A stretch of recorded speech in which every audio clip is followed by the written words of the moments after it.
Neo skin face మీద ఉన్న చిన్న చిన్న స్కార్స్ ని తొలగించే Morpheus treatment is just phone call away. నిన్న ఒక ఫిల్మ్ యాక్టర్ ఒక ప్రెస్ మీట్ పెట్టినాడు. పెట్టి ఇది యాక్సిడెంట్ ఎవరు తప్పలేదని చెప్తా ఉన్నాడు. ఆయన జడ్జి పదవి వహించి చెప్తా ఉన్నాడు.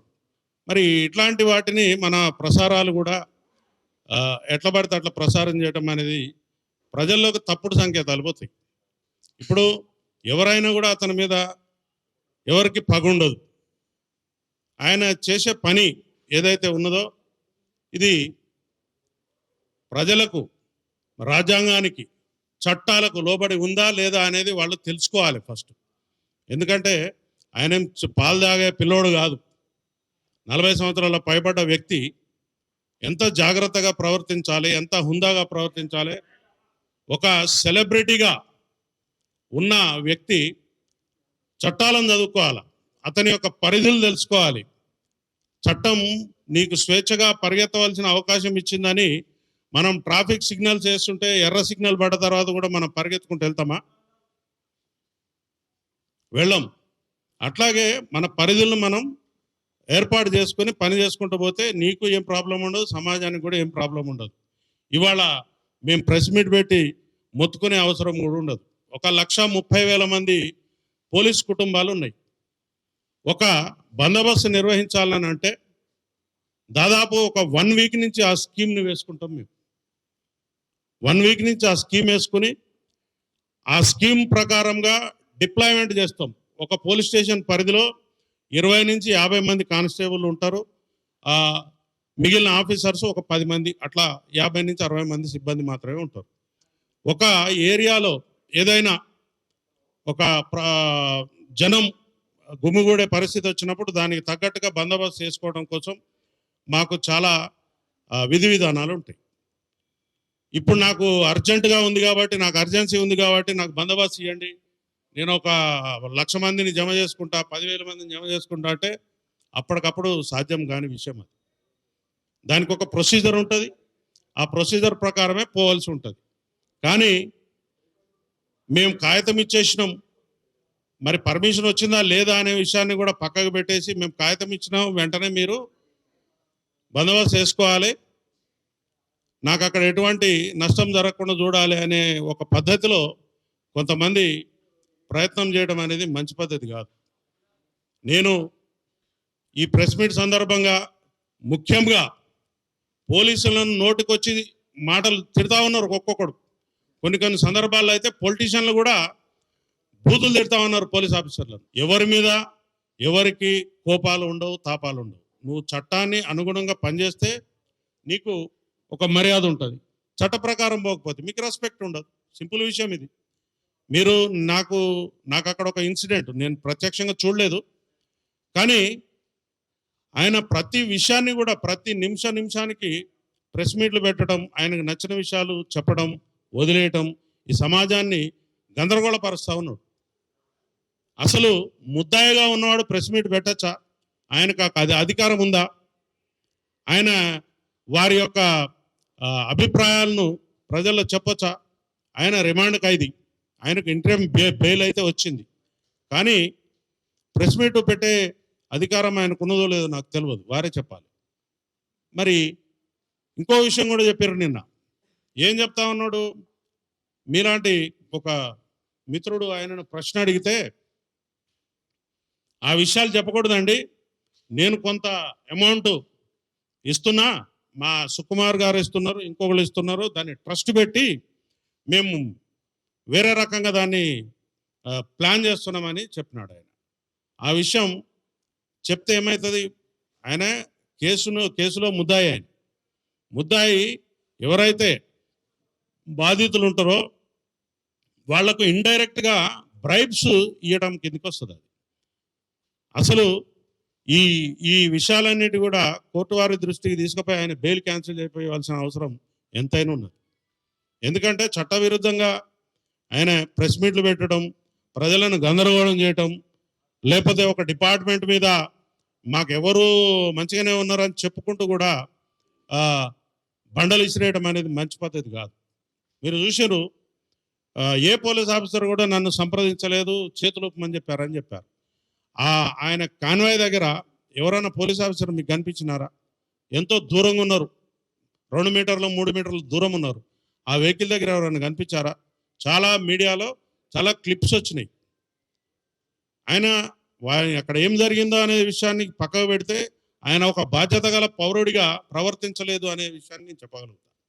ఎందుకంటే ప్రాథమిక హక్కులు ఎంతైతే కఠినంగా మనం అమలు పరచాలని కోరుకుంటామో ఆయన యొక్క విధులు కూడా ఉంటాయి.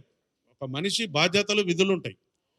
లేమ్యాన్, చదువు రాని వాడు, ఈ సమాజంలో ఎటువంటి ప్రాతినిధ్యం లేనివాడు, నాకు ఈ చట్టాల గురించి తెలియదంటే నడుస్తుంది. కానీ నువ్వు సెలబ్రిటీగా ఉండి, నువ్వు కొన్ని వ్యవస్థలను శాసించే పరిస్థితిలో ఉండి, నువ్వు తిరగబడే పరిస్థితిలో ఉండి నాకు చట్టం తెలియదు, నేను వెళ్తా, నేను ఉంటా అంటే ఇట్ ఈస్ నాట్ కరెక్ట్.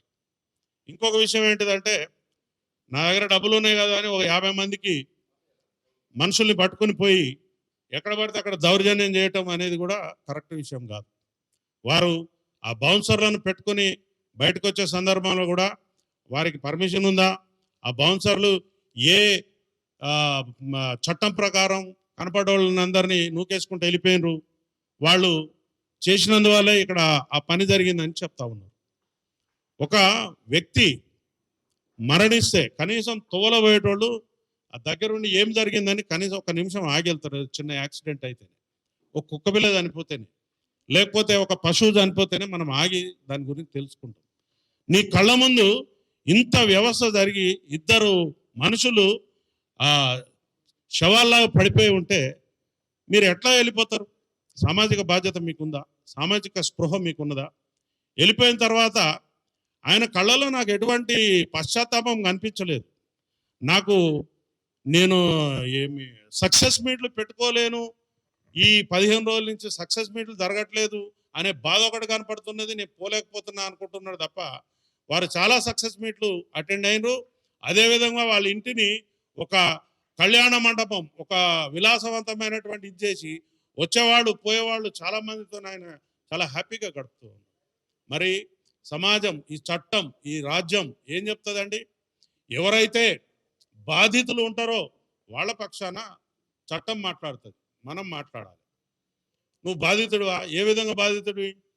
పైసలు సంపాదించుకుంటే లెక్కలు చూసుకుంటా ఉంటివి. నీకు అవకాశం కుదిరినప్పుడు, లేకపోతే నీ మీద ఎవరన్నా ఏదన్నా అన్నప్పుడు ఒక ప్రెస్ మీట్ పెట్టి ఒక బట్టగాల్చి మీద పడేసి వెళ్ళిపోతున్నారు. నిన్న మీరు ఏం చేశారు? పోలీస్ ఆఫీసర్స్ నాకు చెప్పలేదు అన్నారు. పోలీస్ ఆఫీసర్స్ చెప్పలేదు, నేను వెనక పంపిస్తే పోతావా? అది రాత్రిపూట కాబట్టి అక్కడ జరిగిన సంఘటనకు ఎవరైతే సినిమాలకు వచ్చినో వాళ్ళు మాత్రమే అక్కడ చూడగలిగారు. కానీ అదే ఒక డే టైం అయితే అక్కడ ఎంత రచ్చ అయి ఉండేది, అక్కడ లా అండ్ ఆర్డర్ని అదుపు చేసే పరిస్థితి ఉండేదా? మీరే చెప్పాలి. ఎందుకంటే అవాంఛనీయ సంఘటనలు జరుగుతాయి. ఇక్కడ జరిగిన వాడు బాధితుడు కాకుండా పక్కనోడు కూడా ఏదో ఒక పని చేసిపోతాడు. అంత చిన్న ఇరుకైన స్థలంలో ఇంతమందిని గ్యాదరింగ్ వద్దు అని చెప్పి మా పోలీసు వారు చెప్పిన తర్వాత కూడా, పోలీసు వారు ఎట్లా చెప్తారు సార్ అని మీరు అంటారు. ఒక అప్లికేషన్ నా దగ్గరికి వస్తుంది, ఆ అప్లికేషన్ మీద నేను ఎటువంటి రెస్పాన్స్ ఇవ్వకపోతే దాని మీద మాకు పర్మిషన్ వచ్చిందా లేదా అని కాగితం మీద రాపించుకుని తీసుకుపోవాల్సినటువంటి బాధ్యత ఎవరైతే నిర్వాహకుడు ఉంటాడో అతనికి ఉంటుంది. సింపుల్ విషయాలు. మనం ఒకళ్ళ ఇంటికి పోతాం, తలుపు కొడతాం, తలుపు తీయలేదని చెప్పి చక్కగా ఇంట్లో పోయి కూర్చుంటామా? నేను తలుపు కొట్టిన సార్ చాలాసేపు అడిగినాను. నీకు ఒక బాధ్యత ఉంది, రెస్పాన్సిబుల్. అది పబ్లిక్ ప్లేస్. నువ్వు బాధ్యత ఉన్నప్పుడు ఆ రెస్పాన్సిబిలిటీని భుజం మీద తీసుకోవాలి. నువ్వు తెలుసుకోవాలా, తెలియకపోతే తెలుసుకోవాలి. కానీ నీ సినిమాలలో కూడా ఏం పెడుతున్నావు? ఓ పోలీస్ ఆఫీసర్లను నంగా చేసి బట్టలు ఇప్పి ఆ ఆఫీసర్ల మీద నువ్వు తుపాకులు పెట్టుడు, లేకపోతే ఇంకో రకంగా ఇంకో నీచమైనటువంటి ఇచ్చేసినావు. అసలు ఈ సెన్సార్ వాళ్ళు ఏ రకంగా ఈ పర్మిషన్లు ఇస్తున్నారో అర్థమవుతలేదు. ఒక బాధ్యత కలిగినటువంటి, ఒక పదవులు ఉన్నటువంటి ఒక పోలీస్ ఆఫీసర్ క్యారెక్టర్ నువ్వు తీసుకుని ఆయన బట్టలు చింపేసి రాత్రిపూటను బట్టలు చింపి పోలీస్ స్టేషన్కి వదిలిపెడితే ఆ పోలీస్ స్టేషన్లో ఉన్న కుక్క కూడా ఆయనను గుర్తుపట్టదు. అట్లాంటి పరిస్థితులు నువ్వు సినిమాలు తీసే పద్ధతి అదే? నువ్వు సమాజానికి ఏమైనా సమాచారం ఇస్తున్నావు? పోలీసుల మీద పబ్లిక్ తిరగబడమంటున్నావా? మరలవాడి పోలీసుల మీద చట్టాన్ని చేతిలో తీసుకుని పబ్లిక్లో అన్రెస్ట్ చేయాలని చూస్తున్నావా? స్టేట్ అనేది ఏంటిది? రాజ్యం అనేది, రాజ్యంలో ఒక పద్ధతి ఉంటుంది, దానికి ఒక రాజ్యాంగం ఉంటుంది, చట్టాలు ఉంటాయి. చట్టాల ప్రకారం మనం బతకాల్సిన అవసరం ఉంటుంది. ఎవరైనా కూడా ప్రతి విషయాన్ని కూడా మన సొంతంగా చేతుల్లోకి తీసుకోకూడదు. ఇంట్లో కూడా నీ పిల్లల్ని నువ్వు కొడతావంటే 1-2 సార్లు వాడు మరవాడతావు. మనం ఒక సొసైటీలో ఉన్నాం. ఆ సొసైటీ యొక్క కట్టుబాట్లు ఉంటాయి. కట్టుబాట్లు అంటే చట్టాలు ఉంటాయి. నువ్వు ఎలా బిహేవ్ చేయాలనో ఉంటుంది. అవన్నీ తెలుసుకోవాల్సిన బాధ్యత ఉంటుంది. నువ్వు నాకు హక్కులు ఉన్నాయి, నీకు హక్కు అంటే తెలియదు, బాధ్యత అంటే తెలియదు. నీకు బాధ్యత లేని సమాజం బిడ్డవని నేను భావిస్తున్నా. ఎటువంటి బాధ్యత లేదు. 130 మంది 1,30,000 కుటుంబాలు ఉన్నటువంటి పోలీస్ డిపార్ట్మెంట్ ఈ సమాజాన్ని ఆర్డర్లో పెట్టడం కోసం అనునిత్యం ప్రతిరోజు ప్రతి క్షణం పనిచేస్తూ ఉన్నది. నీలాంటి వీరులు శూరులు చాలా మంది వచ్చిర్రు, కాలగర్భంలో కలిసిపోయారు. నువ్వేదో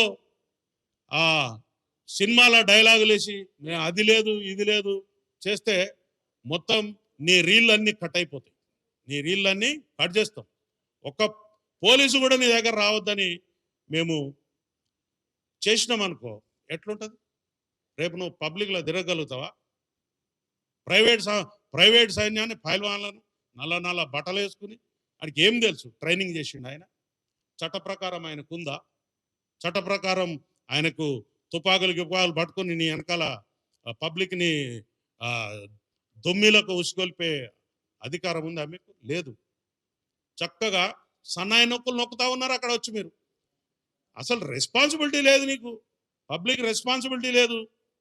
వచ్చినావు ఈ జూబ్లీ హిల్స్ లాంటి తెలంగాణ గడ్డకు హృదయం లాంటి జూబ్లీ హిల్స్లా రూపాయలు ఖర్చు పెట్టకుండా భూములు జాగలు వచ్చినాయి మీకు. అయ్యి పబ్లిక్ పైసలు, ప్రజల యొక్క సొమ్ము. నువ్వు ఒక ఇండస్ట్రీని డెవలప్ చేస్తావని చెప్పి మీకోసం మా త్యాగాల మీద మేము ఇచ్చిన సొమ్ము తీసుకున్నారు. ఎంజాయ్ చేయండి, కట్టుకున్నారు, లీజ్ అయిన దాకా ఉండండి. కానీ మీరు అక్కడ ఎటువంటి దుర్మార్గాలు చేస్తున్నారు అంటే అడిగేటోడు లేడని, క్వశ్చన్ చేసేటోడు లేడని మీ ఇష్టం వచ్చినట్టు నాటకాలు చేసుకుంటూ పోతే సమాజం ఊరుకోదు.